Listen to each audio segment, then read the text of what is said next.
Hello children, in the previous video I have tried to make you understand about the climate and how it is different from the weather, what are the elements of the climate, and based on that we try to understand that how the atmospheric conditions, weather and the climate, they are different from each other. Now in this video we will try to understand that what are the different factors that regulate the climatic conditions of any place. As you can see here, there are 6 major climatic control of any place. And which are they? They are latitude, they are altitude, they are pressure and wind, distance from the sea, ocean currents and relief. So these 6 major factors regulate the climatic conditions of any place. So we will try to understand one after another that how they regulate the climatic conditions of any place. Let us take our own country, which has a varied kind of climate. As I told you, the Indian climate is called as what? The monsoon climate. And what was the reasons for calling it as a monsoon climate? We have discussed in the previous video. So first factor that control the climate is what? Latitude. Another is altitude. And another is the pressure and the wind. In this particular video, we will try to understand these 3 different factors which controls the climate, and the rest we will discuss in another video. So let us see what are the latitudes. So to make you understand what important role the latitude play and affect the climate or regulate the climate, we will try to understand with the help of this rough sketch.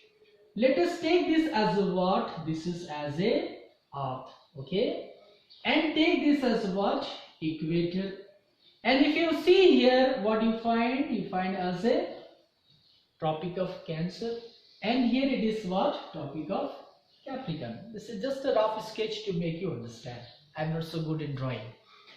So if you see their latitudinal value, then you'll find equator is of what is the value? It's a 0 degree. And Tropic of Cancer, that is 23 degree and half minutes north, right? Again here if you see the Capricorn, what you find? 23 degree and half minutes south, okay? This is also called as what? Northern hemisphere, southern hemisphere and equatorial region. Okay. Now, at these different latitudinal values, the climatic conditions we see or we find is different. It's not same. Why there is a difference? See, take this as what? Sun. Correct? And as we know that sun is the ultimate source of energy and earth is keep on receiving the sunlight or solar energy, okay? But notable thing here is what? The amount of solar energy, okay? The amount of solar energy received in the different part of this earth is not same. The amount of solar energy which this part, okay, that is equatorial region receive is more than the amount of solar energy received by the polar region or the southern hemisphere. Why it is? 2 factors. One, if you see the shape of the earth, it is of geode shape or spherical, just look like a spherical shape. Then if you see the distance of these places, equatorial region, and compare the distance between this polar region, then you will find that the equatorial regions are little nearer to the sun, little in compared to the southern hemisphere or polar region. As a reason, what happened? The amount of solar energy received by these places is more compared to here. Now do you understand what is the significance of latitude? This is first. another.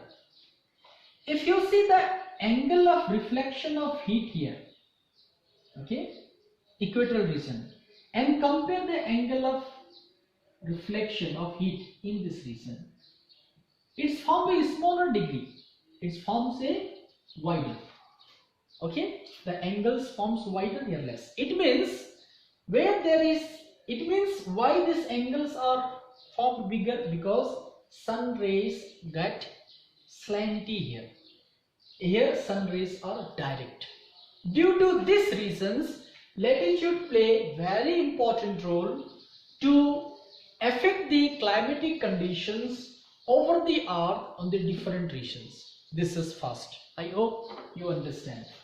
So let us move to the another point, how altitude regulate the climatic conditions.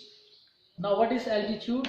Altitude means at what height any regions or any place is located. So can we call it as a locational settlement? Locational settlement? Yes, this is a locational settlement of the landform. With what elevation? Okay, with what elevation landforms situated or located? This is very important. See, do you know, if you move upward from the surface of the earth or the sea level, in each 16 meter there is a decrease of 1 degree of Celsius. 1 degree of temperature get decreased. Due to this reason, if you see, the core of the earth is hottest part in the earth. In the same way, as you move upward from the surface of the earth, in each 16 meter there is a decrease of 1 degree of temperature. As a reason, those places which are located at the higher altitude or high elevated land, then what happened?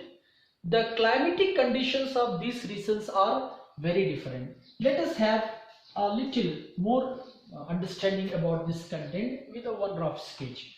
See, take this as what? India map. You may be laughing just looking at my map, right? I'm not much good in drawing map, but just for your understanding. And see, this is what? The coastal region. Okay, this is the coastal region, right? This is mainland. Now come to this part of the country, okay, and compare to this part of the country. This is where Himalayan mountains are located, right? If you see the mainland, okay, the mainland, the coastal areas, okay, and the Indian desert, so-called Rajasthan, and this northeastern region where Himalayan mountains are located. Don't you find a different kind of climatic conditions here? Yes, there is a different kind of climatic conditions prevail. Why? Then you will come to know that these mountain ranges, no, their minimum heights, you will find that 600 meters to 8,848 meters. This is what they are, the locational settlement.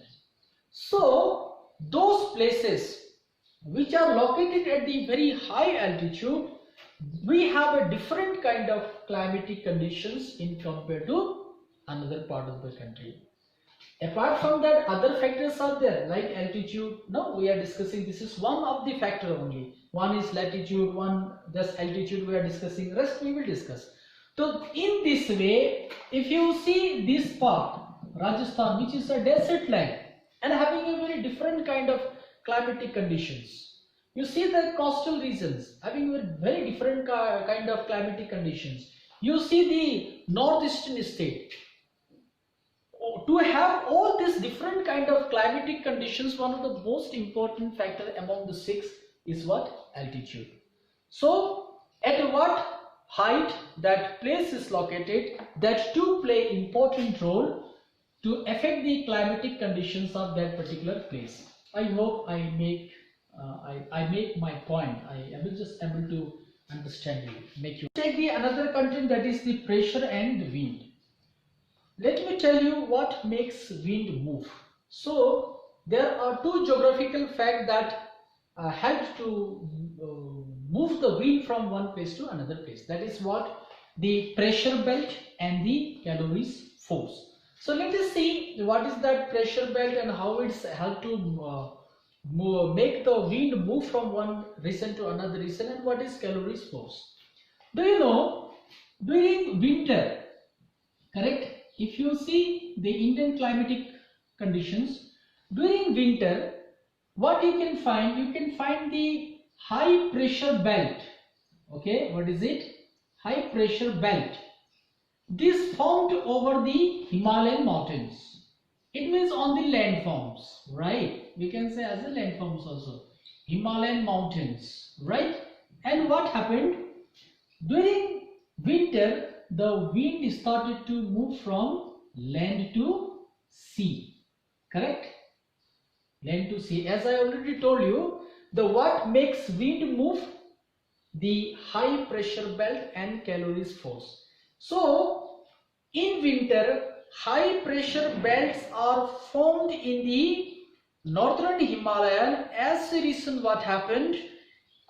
This wind started to move from land to sea, and it got reverse in the summer. In summer, what happened?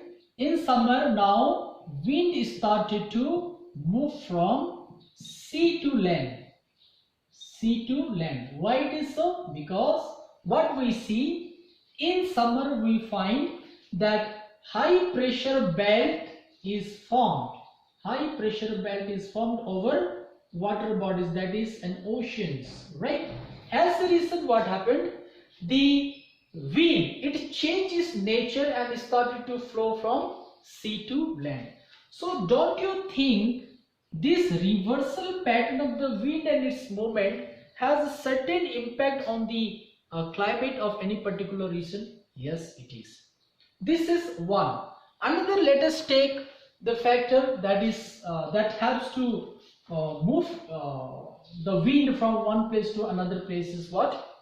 That is calories force. How the surface wind get moved. Now you come to know that the calories force. Okay, what is it? Do you know Earth is keep on spinning? It's keep on spinning, and when it's keep on spinning, it generate a force. That force is called as what? The calories force. This calories force is very important and play very pivotal role in the movement of the surface wind. Just take an example. You can feel that air is there everywhere, you know. But when you flap your hand near to your cheeks, then what do you experience? Your cheeks experience a cold breeze. Why? The air which presents when we flap our hand, then what happened? It produced some force, and that force helped to move the wind. Why? It's the deflection of the wind started to happen. As a reason, the spinning of the earth which generate a force which is called as a calories force, and that also makes the wind move from one place to another place. This is also called as a Farrell law. So pressure and the surface wind movement, one of the important factor that regulate the climatic conditions of any region. Now come to the another, that is upper air circulation. Do you know in upper air circulation there are some air or wind which blows with the 110 km per hour in summer, right? In summer, and 184 km per hour in winter, correct? They too regulate the climatic conditions. Why? You see the velocity of the wind, that is 110 km per hour in summer and 184 km per hour in winter. So these differences in the velocity, the speed of the wind that blows, especially in the northwestern part of our country. Correct? Northwestern part of our country, at the upper level, some air they are moving, and they moving with such speed, that is 110 kilometer and 184 kilometer in two different seasons, and ultimately they affect the climatic conditions. Where they move in the northwest regions of our country, that is what call your Rajasthan and the Jammu and Kashmir, this part, right? Now again they change their directions, correct? They change their directions in the different seasons. Now see, the another is what? Western cyclonic disturbance. Western cyclonic disturbance is another important factor. That is what? As the nature of this wind, as we have discussed here, no? The western cyclonic disturbance regulate the climatic conditions of western part as well as over the peninsular India. So when it blows in the peninsular India, it is called as what? Easterly jet streams. Okay. So in peninsular India, they basically blows at the 14° north. Okay. And that also regulate the climatic conditions in the peninsular India. Correct? So this is how the pressure and the wind, also one of the very important factor that regulate the climatic conditions. So today we have discussed about what? The latitude, the altitude, and the pressure and the wind, and how they regulate the climatic conditions of any place. And here we try to understand these three important factors which regulate the climate based on the context of Indian climatic system or conditions. The rest part of the chapter I will explain you in another video. Thank you very much.